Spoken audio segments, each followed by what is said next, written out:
Okay. अब जो आज हमारा टॉपिक है वो है जी इफ़ेक्ट ऑफ प्रेशर चेंज, कि प्रेशर का क्या चेंज आ जाता है। पहले जब हम इक्विलिब्रियम को डिस्टर्ब कर रहे थे, हम इक्विलिब्रियम अटेन करना चाहते थे, तो वहाँ पर हम एक बात करते थे कि हमने इक्विलिब्रियम में चेंज लाना है। ठीक है, इक्विलिब्रियम को चेंज कर रहे थे कॉन्सेंट्रेशन की मदद से, या तो रिएक्टेंट की कॉन्सेंट्रेशन बढ़ा रहे थे, या प्रोडक्ट की बढ़ा रहे थे, या घटा रहे थे, या प्रोडक्ट की कंसंट्रेशन कम कर देते थे या उसकी। ठीक है, लेकिन अब जो है ना, ये प्रेशर का चेंज है, हमने प्रेशर का चेंज लाना। फॉर एग्जांपल, अब एक बात और, प्रेशर का चेंज किसके ऊपर आएगा? प्रेशर का चेंज आएगा गैस के ऊपर। आपको पता है गैस के मॉलिक्यूल चूँकि दूर दूर होते हैं, हाँ, गैस के मॉलिक्यूल चूँकि दूर दूर होते हैं, तो उनके ऊपर तो प्रेशर का इफेक्ट आ जाता है, उनको हम प्रेशराइज कर सकते हैं, बट लिक्विड और सॉलिड के ऊपर ये इफेक्ट इतना ज़्यादा नहीं होता। दूसरी बात, ये इफेक्ट ऑफ प्रेशर को जानने से पहले एक बात मैं समझाता हूँ। आपको पता है P V is equal to N R T एक आइडियल गैस इक्वेशन है, ये चीज़ आपको पता है, P V is equal to N R T होता है। अब देखो, प्रेशर वॉल्यूम डायरेक्टली प्रोपोर्शनल होता है टेम्परेचर और आइडियल गैस कांस्टेंट के कांस्टेंट टेम्परेचर और वॉल्यूम के। अब देखो, हमें अगर हम बॉयल्स लॉ को याद करें, तो बॉयल्स लॉ कहता था pressure is inversely proportional to volume. अगर आप प्रेशर बढ़ाते हो तो वॉल्यूम क्या हो जाता है? कम हो जाता है। आपने प्रेशर को बढ़ाया, वॉल्यूम जो है वो कम हो गया। आपने प्रेशर को कम किया तो वॉल्यूम क्या हो गया? ज़्यादा हो गया।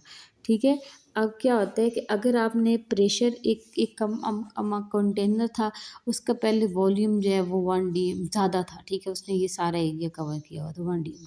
अब आपने उसके ऊपर एक 1 केजी का तौल रखा हुआ था, थोड़ा थोड़ा था प्रेशर, तो ये ज़्यादा था। अब अगर आपने उसके ऊपर 2 केजी भारा वजन रख दिया, वो और नीचे पिस्टन आ गया और उसने उसका वॉल्यूम क्या कर दिया और कम। आपने प्रेशर बढ़ाया तो वॉल्यूम कम हो गया है, कम हो गया। आप यहाँ पर वॉल्यूम, प्रेशर जो है वो कम था, तो यहाँ पर वॉल्यूम क्या था? ज़्यादा था। तो हमें ये पता है कि वॉल्यूम और प्रेशर का इनवर्स रिलेशनशिप है। दूसरी चीज़, अगर आपको पता है, ये भी पता होगी, जो चार्ल्स कहता था कि वॉल्यूम जो है वो डायरेक्टली प्रोपोर्शनल है कॉन्सेंट्रेशन के। जितने देखो, एक कंटेनर के अंदर 2 मॉलिक्यूल पड़े हैं, तो उनका वॉल्यूम ज़्यादा होगा, जो कंटेनर के अंदर ज़्यादा पड़े हैं। तो जितने ज़्यादा नंबर ऑफ़ आपके पास कॉन्स्टेंट नंबर ऑफ़ मॉलिक्यूल्स होंगे, उतना ज़्यादा वॉल्यूम होगा। तो वो मोल्स पे, नंबर ऑफ़ मॉलिक्यूल्स पे डिपेंड करता है वॉल्यूम। ठीक है? अब हम इन चीज़ों को माइंड में रखते हुए हम चेक करेंगे कि क्या चेंज आता है आखिर प्रेशर का। प्रेशर का क्या चेंज आता है? मैं एक इक्वेशन लेती हूँ जिसमें वो कहता है कि 2SO2 sulphur dioxide plus oxygen आपस में रिएक्ट करते हैं और बनाते हैं हमारे पास सल्फ़र ट्राइऑक्साइड। ठीक है, 2 मॉलिक्यूल ऑफ SO3 बनाते हैं। अब क्या है कि मैंने क्या किया, मैंने प्रेशर बढ़ा दिया। अगर तो मैंने इस सिस्टम के ऊपर क्या किए है, प्रेशर बढ़ा दिए। अब सिस्टम के ऊपर मैंने प्रेशर बढ़ाया है, तो सिस्टम भागेगा और सिस्टम उस तरफ भागेगा। देखो, प्रेशर बढ़ाया है। अब दूसरा पॉइंट रखो, अब मैंने किसी चीज़ के ऊपर प्रेशर बढ़ा दिया, प्रेशर मैंने बढ़ा दिया, ज़्यादा कर दिया, प्रेशर ज़्यादा किया, तो क्या चीज़ कम हो रही है बच्चों? उसका वॉल्यूम कम होगा ना। तो वॉल्यूम कम होगा तो मतलब क्या है कि उसके अंदर ये जो नंबर ऑफ़ मॉलिक्यूल्स है वो कम होंगे। तो जब मैं प्रेशर बढ़ाती हूँ तो मेरा रिएक्शन उस तरफ भागेगा जहाँ नंबर ऑफ़ मॉलिक्यूल्स कम है। अब देखो, ये 2 मोल इसके, 1 मोल इसका, तो यहाँ पे नंबर ऑफ़ मोल ज़्यादा है 3 और इसके कितने नंबर ऑफ़ मोल्स हैं 2। तो जब मैंने प्रेशर बढ़ाया तो रिएक्शन भागा, मेरा रिएक्शन भागा फॉरवर्ड डायरेक्शन की तरफ, भागा फॉरवर्ड की तरफ और बनाया उसने प्रोडक्ट। क्यों? क्योंकि प्रोडक्ट के मॉलिक्यूल्स थोड़े हैं, तो वो वॉल्यूम का वो कर लेंगे, कम वॉल्यूम अटेन करेंगे। और अगर तो मैंने प्रेशर जो है वो कम किया है, प्रेशर, अब दूसरे सिनेरियो क्या है, यहाँ तो मैंने प्रेशर क्या किया था, इंक्रीज़ किया था ना। अगर दूसरा सिनेरियो में लूँ, मैं प्रेशर को करूँ डिक्रीज़। अगर मैं प्रेशर को डिक्रीज़ करती हूँ, यही रिएक्शन है मेरे पास SO2 प्लस O2, और मैंने प्रेशर को क्या कर दिया है, डिक्रीज़ कर दिया। अब देखो, प्रेशर को मैंने डिक्रीज़ कर दिया, एक तोल रख दिया है। तो प्रेशर को डिक्रीज़ करने से यहाँ पर क्या हो गया, वॉल्यूम अब क्या हो गया, वॉल्यूम बढ़ गया है। अब वॉल्यूम बढ़ा है तो मीन्स मेरा जो सिस्टम है, रिएक्शन सिस्टम, उस तरफ भागेगा जहाँ वॉल्यूम ज़्यादा है, तो मतलब नंबर ऑफ मोल्स क्या हो गए हैं, ज़्यादा। तो नंबर ऑफ मोल ज़्यादा हो, जैसे कि वो रिएक्टेंट की तरफ है, तो मेरा रिएक्शन क्या करेगा, इस टाइम बैकवर्ड की तरफ मूव करेगा, क्योंकि यहाँ पे 2+3, यहाँ पे नंबर ऑफ मोल ज़्यादा है। ठीक है, समझ आ गई है। होता है इसमें ये प्रेशर का ये इफेक्ट आता होता है। एक बार फिर देख लेते हैं। कहते हैं the equilibrium that contain gases, ऐसे इक्विलिब्रियम जिसके अंदर गैसेज हैं वो ही प्रेशर से इफेक्ट आता है। मैंने पहले बताया ये प्रेशर की चीज़ तो गैस के ऊपर ही आती है। मैंने pressure on a gas system at equilibrium is increase, अगर आपने गैस सिस्टम का प्रेशर बढ़ा दिया, system tend to reduce its volume, system चाहेगा प्रेशर बढ़ाया तो उसका वॉल्यूम ऑटोमेटिकली कम हो जाएगा। In order minimize the effect of increase pressure, सबसे पहले तो प्रेशर के इस इफेक्ट को रिड्यूस करना चाहेगा ना, उस तरफ भागना चाहेगा जहाँ उसके ऊपर दबाव कम पड़ रहा हो। दबाव कम करने के लिए वो मोल्स ही कम कर देगा, बंदे ही कम हो, प्रेशर ऊपर ज़्यादा है तो बंदे ही कम कर दो। This is done by decreasing the total number of gaseous, देखो decreasing the total number of gaseous molecule in the system. This is because at constant temperature and pressure the volume of a gas is directly proportional to the number, क्योंकि this is at constant temperature and pressure volume of a gas is directly proportional to the number of molecule present in the gas. ये तो हमें पहले ही पता है, मैंने आपको बता दिया। वो कहते हैं we suddenly increase pressure in the system we will happen, क्या होगा, the reaction will reduce its volume and reduce the number of moles present. Reduction करेगा, अपना प्रेशर बढ़ने से अपना नंबर ऑफ मोल्स कम करेगा। इसका मतलब है रिएक्शन उस तरफ जाएगा जहाँ पे उसके मॉलिक्यूल्स कम होंगे, ये वो। अब यहाँ पर वो क्या कहता है दरिए, अच्छा अब एक ऐसा सिस्टम आ गया है जहाँ पे नंबर ऑफ मोल्स फ़र्क खा रहे थे, एक के ज़्यादा एक के कम वाला सिनेरियो था। लेकिन अगर एक ऐसी रिएक्शन आ जाता है जैसे H2+I2 बना रहे हैं 2HI, एक मोल इसका एक मोल, दो ही इसके और दो ही इसके, तो अब क्या होगा, तो ऐसी सिचुएशन में प्रेशर का नहीं लगता है। ठीक है, कोई प्रेशर जो है इसको अफेक्ट ही नहीं कर सकता है, इस सिस्टम को कोई भी अफेक्ट प्रेशर दे ही नहीं सकता। दो ही मोल इसके हैं, एक इसका एक जमा दो और दो इसके मोल हैं, तो ऐसे सिस्टम के ऊपर प्रेशर कोई अफेक्ट नहीं दे सकता होता। When pressure is change in such system neither forward और nor reverse reaction take place because number of molecule same है, तो कोई चेंज इसके ऊपर अफेक्ट नहीं दिखाएगा। यहाँ से पढ़ रही थी मैं कि फॉरवर्ड और रिवर्स रिएक्शन में आएगा तो नंबर ऑफ मोल सेम है, तो कोई इनके ऊपर चेंज और अफेक्ट नहीं आएगा। आगे आपको इवन एक कॉन्सेप्ट असेसमेंट भी दिखा रहा है। कहता है द फॉर्मेशन ऑफ मैथनॉल, ये जी मैथनॉल बन रही है, एक इंडस्ट्रियल रिएक्शन है जहाँ एक न्यू फ्यूल है। क्या है, मैथनॉल एक न्यू फ्यूल है ये वो। अब वो कहता है एक student decrease the pressure over the system, student ने इस सिस्टम के ऊपर से प्रेशर को डिक्रीज कर दिया। ठीक है, प्रेशर को डिक्रीज कर दिया यानी वॉल्यूम बढ़ेगा। स्टूडेंट डिक्रीजेज द प्रेशर, क्या है अगर हम यहाँ पे देखते हैं इसको, CO2 में CO+2H2 चेंज हो रहे हैं मैथनॉल में। अब स्टूडेंट ने सिस्टम के ऊपर से प्रेशर को रिड्यूस कर दिया है, प्रेशर को डिक्रीज किया है, pressure over the system and is attempt to increase the yield of the methanol. Is this approach is reasonable, explain. कहता है कि उसने प्रेशर को कम किया है, ठीक है, सिस्टम के ऊपर से प्रेशर को कम किया ताकि इसकी अमाउंट ज़्यादा करा सके। उसने प्रेशर को कम किया है ताकि प्रोडक्ट ज़्यादा बना सके, ये ज़्यादा बना सके, प्रेशर कम कर लिया। और हमें पता है प्रेशर कम हो रहा है मतलब कि प्रेशर कम हो रहा है मतलब कि वॉल्यूम क्या है, ज़्यादा हो रहा है। प्रेशर कम हो रहा है, वॉल्यूम ज़्यादा हो रहा है, मीन्स कि हमारे पास नंबर ऑफ़ मोल्स भी ज़्यादा हो रहे हैं। तो अगर हम यहाँ पे देखते हैं तो इसका एक मोल है, एक दो इसके 3 मोल हैं, मीन्स कि अगर प्रेशर कम आया तो ज़्यादा रिएक्टेंट बन रहे होंगे ना, तो उस बच्चे ने गलत की है। ये जो है एक्सप्लेनेशन में अगर हम जाते हैं तो इसने तो लॉजिक ही गलत लगाई है। अगर तो ये सिस्टम का वॉल्यूम प्रेशर ऊपर से कम करता है, वॉल्यूम बढ़ जाएगा, वॉल्यूम बढ़ेगा तो रिएक्शन तो बैकवर्ड मूव करेगा। उसका तो काम फॉरवर्ड मूव कराना था, चूँकि उसको ये चाहिए था। अगर वो ये बनवाना चाहता था तो उसको प्रेशर ज़्यादा करना चाहिए था ताकि ये बन सके। तो मतलब बच्चे ने गलत किया है, बच्चे की अप्रोच रीज़नेबल नहीं थी, बच्चे ने गलती की है। बच्चे को ऐसे नहीं करना चाहिए था, बच्चे को यहाँ पर प्रेशर ज़्यादा कराना चाहिए, सिस्टम के ऊपर प्रेशर ज़्यादा कराएगा तभी जाके उसकी मेथनॉल की प्रोडक्ट की प्रोडक्शन होगी, क्योंकि मेथनॉल के मोल्स कम हैं, प्रेशर ज़्यादा करेगा तो वॉल्यूम कम होगा, तो वो नंबर ऑफ मोल्स कम वाले उनको चाहिए होंगे तो वो फॉरवर्ड जाएगा। अगला इफेक्ट देखते हैं जी, effect of change in temperature. क्या इफेक्ट आता है चेंज इन टेम्परेचर का? अभी इससे सबसे पहले ना जो रिएक्शन होते हैं वो दो तरह के होते हैं, ये चीज़ भी हम जान लेते हैं। एक को हम कहते होते हैं एंडोथर्मिक, एक को हम कहते होते हैं एक्सोथर्मिक।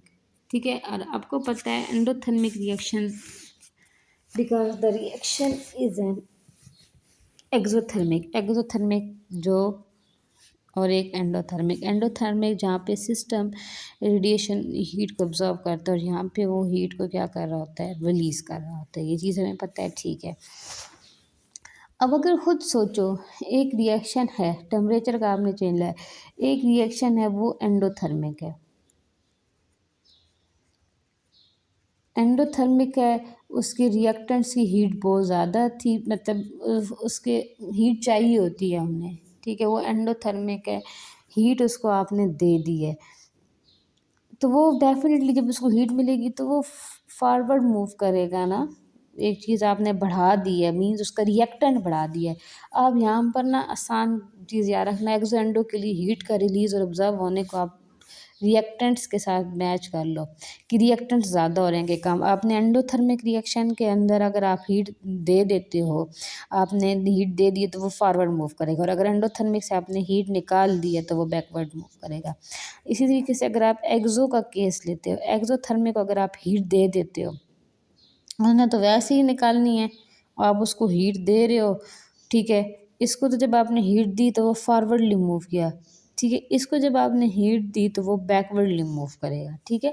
यहाँ से समझ लेते हैं, और कोई एग्जाम्पल जैसे वो यहाँ पर ले रहा है, क्या कहता है, कैमी heat is chemical reaction that liberate heat, उनको एक्सोथर्मिक कहते हैं। दोज ऑब्जर्व होने एंडोथर्मिक कहते हैं। Heat is place on the right side of, अगर हीट प्लेस की गई है right side of equation in the case of exothermic reaction. ये जी एक्सोथर्मिक रिएक्शन की बात करता है और कहता है राइट साइड पे क्या होते हैं रिएक्टेंट, ठीक है। अगर आपने राइट साइड पे कर दी है इन the case of right side of the equation in the case of exothermic, and in endothermic reaction it is placed on the left side of the equation. We can use Le Chatelier's principle to predict the direction. वो वैसे कहता है कि अगर इसकी आपने इधर डाल दी और इसकी इस साइड पे डाली है तो हमें बताओ ली चार्टर प्रिंसिपल को यूज़ करती है कि क्या चेंज आता है। तो वो कहता है heat energy as the reactant, वो कहते हैं हीट एनर्जी को, जैसे मैंने कहा रिएक्टेंट की तरह, तब समझ ही आएगा। रिएक्टेंट के तौर पर ले लो एंडोथर्मिक प्रोसेस में, ठीक है। एंडोथर्मिक प्रोसेस में देखो, जब वो इधर आया तो वो क्या हो गया, एक एंडोथर्मिक रिएक्शन में वो जब इस साइड पर आएगा तो वो एक रिएक्टेंट के तौर पे काम करेगा, ठीक है, समझ आ गई। Therefore an increase in temperature adding the heat favour the endothermic reaction and decrease in the temperature favour the exothermic reaction. अगर आप हीट को बढ़ाते, वो कहता है कि अगर आपने हीट दी है इस साइड पे तो एंडोथर्मिक रिएक्शन को तो वो फेवर करेगा, जबकि एक्सोथर्मिक रिएक्शन को वो क्या करेगा, डिक्रीज करेगा। मैंने कहा ये ज़्यादा होगा तो रिएक्शन फॉरवर्ड की तरफ जाएगा, और अगर आपने इसके रिएक्टेंट में ये डाल दिए तो रिएक्शन जो है वो फॉरवर्ड नहीं, वो बैकवर्ड जाएगा, रिएक्शन की वो डिक्रीज हो जाएगी, ठीक है। Favour the exothermic reaction, decrease in temperature करना है।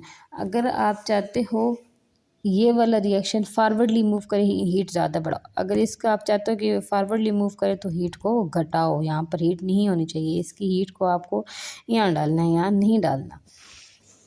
एग्जाम्पल देता है, वो कहता है कि 2SO2 + O2 चेंज हो रहे हैं SO3 में, जो एक क्या है, एक्सोथर्मिक रिएक्शन है। बिकॉज हाँ ये एक एक्सोथर्मिक रिएक्शन है, हीट निकलेगी यहाँ पे।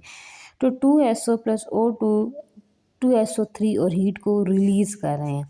Heat can be treated as if were a substance involve in the reaction. आप हीट को ऐसे भी ले सकते हो कि जैसे कोई सब्सटेंस हीट के अंदर काम करिए।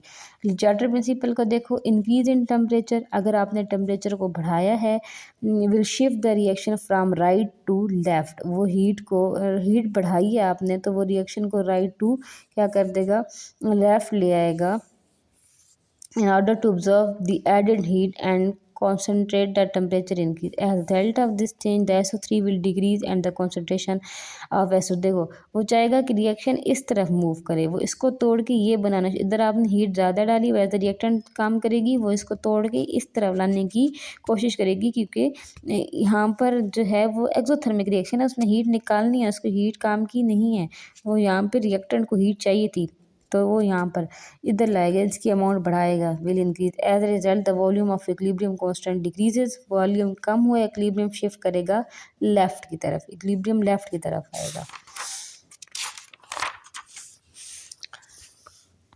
प्रोडक्ट कम हो जाएगा, रिएक्टेंट बढ़ जाएंगे। तो Kc की वैल्यू वो कहता है कि अगर पहले 1 पॉइंट थी तो अब ये चेंज हो जाएगी।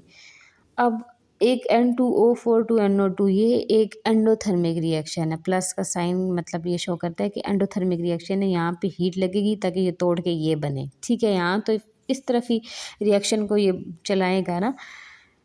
वो कहता है ये एक endothermic reaction, as temperature increases, जैसे ही टेम्परेचर बढ़ा है सिस्टम का, heat enter the system, heat ने सिस्टम को इंटर किया है, and the reaction will shift from left to right. Reaction जो है वो लेफ्ट से राइट की तरफ शिफ्ट हो गया। As a result the concentration of NO2 will increase, NO2 की कॉन्सेंट्रेशन इंक्रीज करेगी एंड N2O फिर फॉल हो जाएगा। क्यों? क्योंकि ये इस हीट को यूटिलाइज करेगा ताकि तोड़ के ये बना सके, क्योंकि हमने हीट दे दिया। ये एक endothermic reaction, endothermic reaction heat को यूज़ करता है इसको तोड़ के ये बनाने में, तो ज़्यादा हीट दे रहे हो तो ज़्यादा ये टूटेंगे और ज़्यादा ये बनेंगे, इसकी तादाद ज़्यादा होती जाएगी, इसकी तादाद कम होती जाएगी। तो एंडोथर्मिक रिएक्शन में अगर आप हीट डालते हो तो रिएक्शन में हमारे पास प्रोडक्ट की तादाद ज़्यादा होती है, और अगर आप एक्सोथर्मिक रिएक्शन में हीट डालते हो तो वहाँ पे हमारे पास रिएक्टेंट की तादाद ज़्यादा होती है। ठीक है, समझ आइए कि अगर आप एक एक्सोथर्मिक के अंदर आपने हीट डाली है, एक्सोथर्मिक को आपने हीट दी है, तो वो मूव करता है बैकवर्ड। वो क्या मूव करता है? बैकवर्ड मूव करता है, ताकि वो क्या बना सके, रिएक्टेंट बना सके। यहाँ पे हमारे पास रिएक्टेंट की अमाउंट क्या कर जाती होती है, इंक्रीज कर जाती है। जबकि अगर आप एक एंडोथर्मिक रिएक्शन लेते हो और उसको आप हीट देते हो तो वो मूव करता है फॉरवर्ड, वो मूव करता है फॉरवर्ड और बनाता है प्रोडक्ट। यहाँ पे प्रोडक्ट की तादाद बढ़ती है, क्योंकि वो इस हीट को यूटिलाइज करता है अपने तोड़ने के लिए और प्रोडक्ट बनाने के लिए। जब इसको आपने हीट दी थी तो उसकी तो वो किसी काम की नहीं थी, वो उसको तोड़ के आगे रिएक्टेंट बनाने में मदद देता है। इधर प्रोडक्ट की अमाउंट कम होती है और रिएक्टेंट की अमाउंट, प्रोडक्ट की अमाउंट ज़्यादा होती है, रिएक्टेंट की अमाउंट कम हो जाती है। Kc की वैल्यू पहले ये थी फिर चेंज हो जाती है। ओके, आगे आता है जी effect of addition of catalyst. तो कैटलिस्ट एक ऐसा चीज़ होती है, आपको पता है कैटलिस्ट क्या, जो स्पीड ऑफ द रिएक्शन को बढ़ाता है। तो उसने टेक पार्ट वैसे भी नहीं करना होता, तो कैटलिस्ट इक्विलिब्रियम के ऊपर कोई चेंज नहीं लाता है। अगर आप ज़्यादा कैटलिस्ट डालते हो तो उससे कोई फ़र्क नहीं पड़ता, क्योंकि रिएक्टेंट और प्रोडक्ट की तादाद वो तो मदद करने वाले एक मसीहा है ना।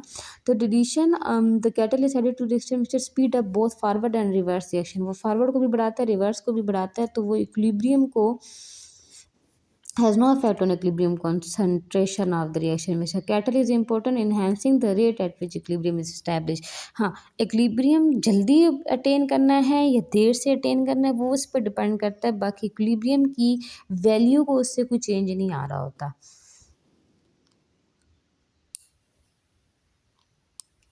वो कहता है कि ये कंसिडर द फॉलोइंग इक्विलिब्रियम, ठीक है, 2I और 2 ये भी गैस है, ये भी गैस है। अब यहाँ पर देखो तादाद इसकी कम हुई है प्रोडक्ट की। What will be an effect on the position of equilibrium when temperature is decrease. Temperature जो है वो क्या हो रहा है, टेम्परेचर डिक्रीज हो रहा है। What will be the effect of position of equilibrium when temperature is decrease. Temperature यहाँ पर क्या हो रहा है, डिक्रीज हो रहा है। टेम्परेचर अगर डिक्रीज हो रहा है टेम्परेचर अगर डिक्रीज़ हो रहा है मीन्स उसको निकाल रहे हैं endothermic reaction. Put the effect of increase, आपने यहाँ पे इंक्रीज ऑफ टेम्परेचर कराना है, वहाँ पे डिक्रीज ऑफ टेम्परेचर कराना है।